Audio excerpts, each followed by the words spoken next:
don't think adding John Cena plus 23 other stars to this film is going to help it. I really don't. You need a small core group of talented actors that work together with a good storyline. That's what you need.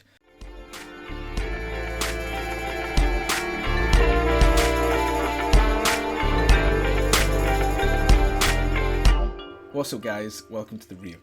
Now, I've just found out that they've released the official cast list for The Suicide Squad. So it says here, The Suicide Squad cast has officially been revealed, with director James Gunn posting on Twitter all 24 stars. Now, in this first sentence, there's some good bits and there's some bad bits for me. The good bit is James Gunn.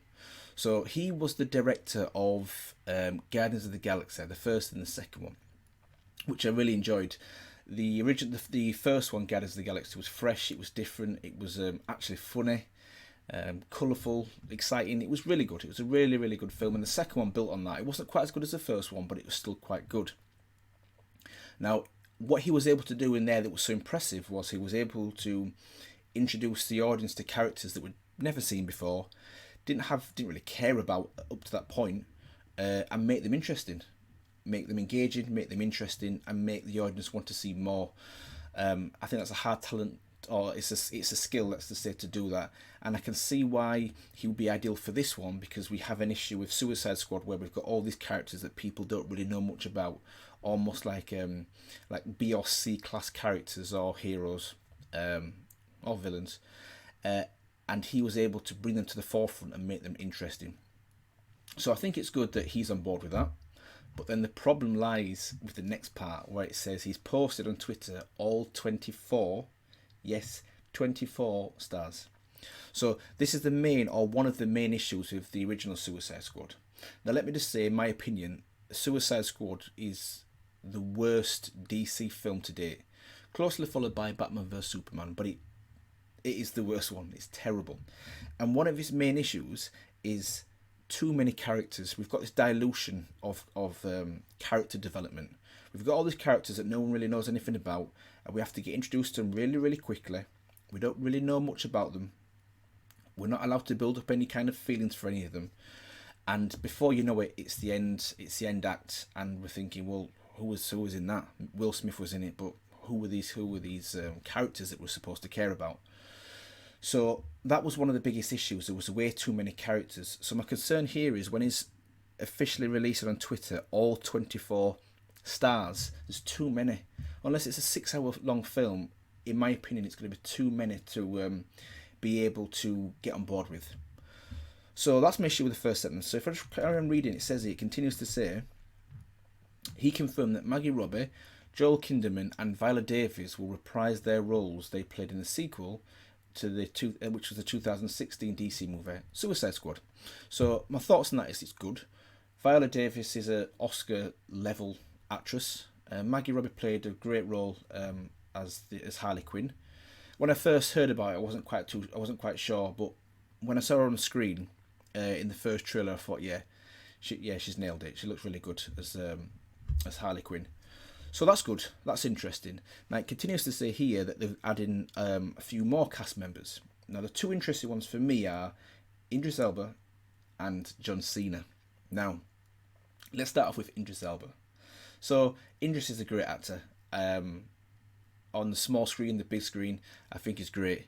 He has a certain level of charisma, a certain aura about him when he's on the screen as well. So I think he would be an addition, a positive addition, let's just say, to any film. So I'm happy that he's on board.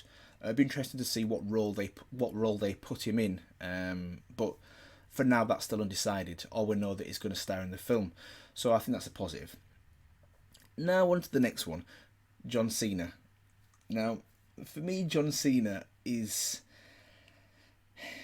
he's, I won't go far to say a terrible actor, but he's not talented. He's not the best actor. And one of the problems with the original was the acting was just poor. There was weak acting.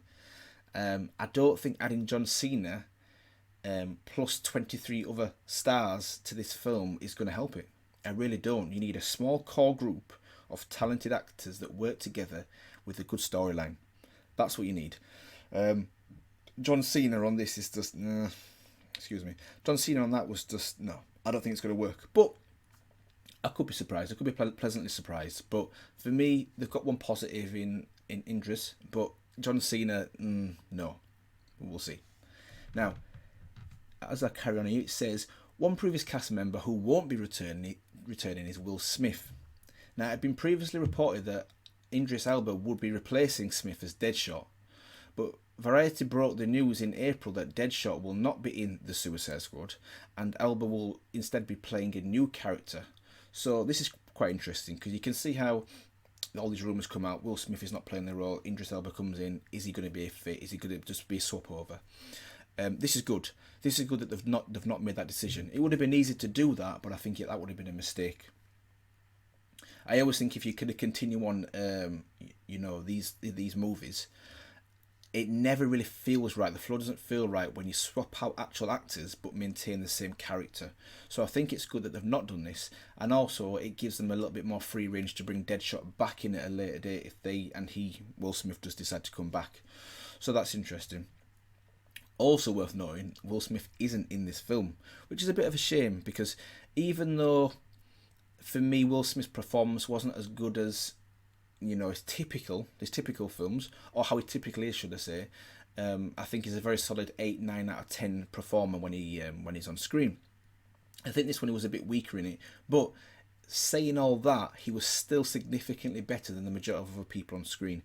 He also had, for me, one of the best scenes in the film, the one where he's on the car and he's shooting all the monsters. That scene was great. The scene when they were letting him out and he was at the firing range in prison. That was another great scene. So I think it's a bit of a shame that he's not back for this second one, the Suicide Squad. Who knows? It might come out why, his reasons behind it, or their reasons behind why they didn't ask him back. Who knows? But it's I think that's probably a slight negative that he's not on. He's not been brought back. But we'll see. We'll see how we get on with that. Now, it says here as well that Gunn and Warner Brothers still have not revealed which characters many of the actors will be playing. So obviously you've got a few of the characters the actors that are coming back for this second film. So we already know what characters they hold, but there's quite a large portion of the stars that we don't know anything about yet. So I think that's good. It gives them a little bit more time to work with it, take the time and think about who suits what, who doesn't suit what, and how they want to rank the actual actors in terms of who gets more screen time and who doesn't. So we'll see how that pans out. Guardians of the Galaxy director, like I mentioned before, Gunn wrote the second Suicide Squad installment, which tells the story of a group of supervillains forced by the government to work for good and save mankind. So it's a very similar synopsis to the first one, where they're almost forced to have to work for the government as like Black Ops, and if it goes wrong, the government have got all deniability. They can say that this has nothing to do with us. So I like the actual idea behind it, but how it was delivered in the first one was just terrible. Weak character development, and also to add on top of that, the actual storyline didn't make any sense whatsoever. It didn't make any sense, but that's for another day. So hopefully, with James Gunn directing and also it says here writing this second installment, hopefully we can get a bit of a better story to go with the action this time round. And then the final paragraph here says, the first Warner Brothers installment, which was the Suicide Squad, was a hit at the box office in 2016, grossing $768 million worldwide despite dismal reviews. The next installment will be released nationwide on the 6th of August 2021, and then it's a see full cast list below, which shows obviously the cast that James Gunn's officially put out on Twitter.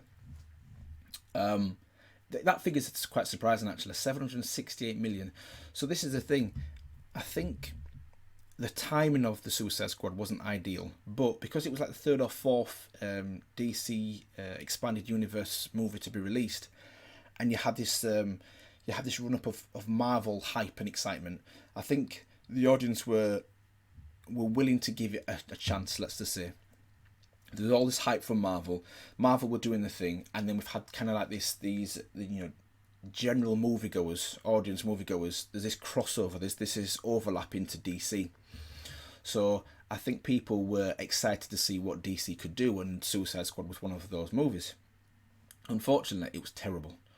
It was terrible. So even though they were successful financially in terms of ticket sales, I think critically they were poor, and they know that.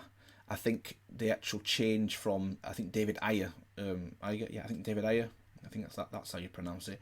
He was the director of the first Suicide Squad, so I think they've realised now that there was a few issues in that, and getting James Gunn in, getting him into this second one, I think is a sign that, yeah, we've made a mistake with this first one, and this is what we're going to do to try and improve it. So hopefully he can do his thing, James Gunn. Hopefully if he can make these characters more interesting and relevant, like he did with Guardians of the Galaxy, then we'll be successful. My only concern is there's just way too many of them at the moment. But if he can do that, make them relevant, and dial up the actual the plot, not make it all confusing.